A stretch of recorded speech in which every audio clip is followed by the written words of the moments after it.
আসসালামু আলাইকুম, কেমন আছেন সবাই? আশা করছি সবাই ভালো আছেন। আজকের ভিডিওটা একটু অন্যরকম। আমাদের অনেক দিনের স্বপ্ন আমরা কবুতর কিনবো। হ্যাঁ, তো যেই কথা সেই কাজ। আমরা কবুতরের, যেহেতু কবুতর কেনার আগে খাঁচাটা ঠিক করতে হবে যে কোন জায়গায় আমি কবুতরটা রাখবো।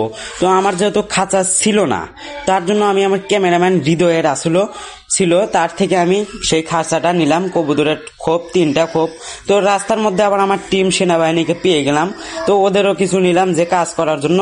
ওদেরকে নেওয়ার পর আমরা আবার যাচ্ছিলাম, বাড়ির দিকে রওনা দিয়েছিলাম। বিগত বছর আগেও যেহেতু আমরা কবুতর কিনছিলাম, কিন্তু লাভবান হতে পারিনি, তথা মারা গিয়েছিল অনেকগুলো। তার জন্য এবার আমরা ছেড়ে পালন করবো একটু অন্যরকম। তার জন্য আমরা সেই খুঁটিগুলো পুঁততেছিলাম, যে জায়গাতে যেহেতু আমরা ছেড়ে পালন করব।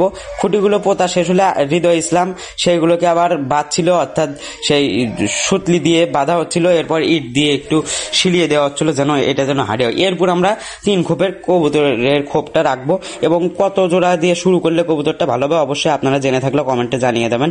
তো আমাদের খাঁচাটা বাঁধা শেষ, এবার আমরা এই জায়গাতে কাজও শেষ।